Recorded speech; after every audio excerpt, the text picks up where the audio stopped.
Hello বন্ধুরা, সুপ্রভাত। আজকে আমি যে ভিডিওটা দেখাতে যাচ্ছি সেটা টুথপেস্টের 9টা অ্যামেজিং ফ্যাক্টের ব্যাপারে। তোমাদেরকে এই সোহমের চ্যানেলে ওয়েলকাম জানাচ্ছি এবং আমার ভিডিওটি শুরু করছি। টুথপেস্ট আমাদের জীবনে একটি খুবই গুরুত্বপূর্ণ জিনিস। এইটি দিয়েই আমাদের সকালের শুরুয়াত হয়। এখন আমরা টুথপেস্টের 9টি অ্যামেজিং ফ্যাক্ট জেনে নিই। এখনকার যুগে সকলের কাছেই ফোন আছে এবং ফোনে অনেক কারণেই কম বেশি স্ক্রিনে স্ক্র্যাচ লেগে যায়, যেমন আমার ক্ষেত্রে এই ফোনটাতে হয়েছে। আপনারা দেখতে পাচ্ছেন এখানে অনেকগুলি স্ক্র্যাচ লেগে আছে। আমি এই স্ক্র্যাচগুলোকে দূর করতে চাই খুব সহজে। কিভাবে? আমি সামান্য একটু টুথপেস্ট নিয়ে নেব। খুব সামান্য টুথপেস্ট আমি নিয়েছি। এবার এই ফোনটির স্ক্রিনের মধ্যে আমি এটা ঘষবো। কিছুক্ষণ ঘষলে যে স্ক্র্যাচগুলি ছিল সেগুলো অতি সহজেই দূর হয়ে যাবে এবং আপনার স্কিন আবার আগের মতো নতুন হয়ে উঠবে। Number 2, whitening your shoe side. আবার আমাদের সবার সাদা যে জুতো থাকে সাধারণত স্কুলে পরে যাওয়ার জন্য, সেগুলোর এইরকম অংশটায় খুব মাঝে মাঝেই কালো বা বিভিন্ন ধুলোবালি মিশে নানা রং হয়ে যায়। আমরা যদি এই অংশটায় সামান্য পরিমাণে টুথপেস্ট নিয়ে একটু ঘষি তাহলে এটি খুব সহজেই সাদা হয়ে উঠবে।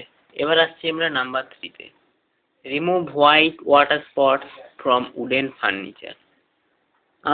আমাদের সবার ঘরেই কম বেশি উডেন ফার্নিচার আছে, যেমন আমার ঘরেও রয়েছে। এইটিকে আমরা খুব সহজেই টুথপেস্টের মাধ্যমে আবার পুনরায় সাদা করে তুলতে পারবো, অর্থাৎ একই বর্ণ আমরা ফিরিয়ে আনতে পারবো। এখানে দেখতে পাচ্ছি আমরা এখানে একটি স্পট হয়েছে জল পড়ার ফলে। এটির মধ্যে আমরা সামান্য পরিমাণে টুথপেস্ট অ্যাপ্লাই করছি। দেখুন, টুথপেস্ট অ্যাপ্লাই করার পর কিছুক্ষণ রাখলে এই জায়গাটি পুনরায় একই বর্ণ ফিরে পাচ্ছে, অর্থাৎ সেই স্পটটি উঠে যাচ্ছে। আমাদের মা বোনেরা যখন রান্না করতে থাকে তখন তাদের গায়ে তেল ছিটকে গিয়ে পুড়ে যেতেই পারে, অথবা আগুনে লেগে হাতটা সামান্য হলেও পুড়ে যেতে পারে। সেক্ষেত্রে প্রাথমিক চিকিৎসার কার্যে এই সামান্য 1 ফোঁটা টুথপেস্টই যথেষ্ট। যেই জায়গাটি আপনার পুড়েছে সেই জায়গায় যদি 1 ফোঁটা টুথপেস্টকে ভালো করে ঘষে নেন এবং তার সঙ্গে যদি 1-2 ফোঁটা নুন মিশিয়ে নেন, তাহলে আপনাদের খুবই উপকার আসবে এবং এটি অ্যান্টিসেপটিক রূপেও কাজ করবে বলে প্রমাণ। যেমন দেখুন, আমার এই অংশ দিয়ে পুড়ে গেছে, আমি এইখানটায় সামান্য পরিমাণে টুথপেস্ট অ্যাপ্লাই করছি। এই টুথপেস্টটি লাগিয়ে দিলে এটি আমার অ্যান্টিসেপটিক রূপে কাজ করবে, এটি প্রমাণিত।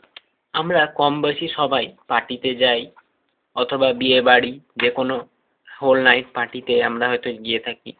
সেখানে আমাদের গায়ে যদি ওয়াইন বা চা, কফি বা মাংস বা ইত্যাদি জাতীয় কোনো জিনিস পড়ে যায়, তবে সেই জায়গাটা দাগ হয়ে থাকে এবং সেই দাগটি ঘরে কোনো মতেই উঠতে চায় না।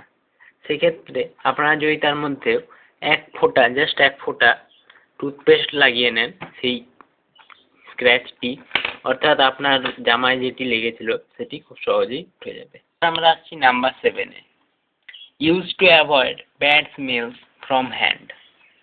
আমরা প্রায়শই নানা রকম ডিম ফাটালে বা কেরোসিনে হাত পড়লে অথবা পেট্রোল ডিজেল হাতের সংস্পর্শে হাত থেকে একটি বিচ্ছিরি গন্ধ উঠতে থাকে। এটি অজস্রবার সাবান অ্যাপ্লাই করার পরেও যেতে চায় না। এক্ষেত্রে আপনারা যদি সামান্য একটু 1 ফোঁটা টুথপেস্ট হাতে নিয়ে 2 হাতে ঘষে নেন এবং তারপর ধুয়ে ফেলেন, আপনার হাতে সেই বাজে গন্ধটি আর থাকবে না। To open ring.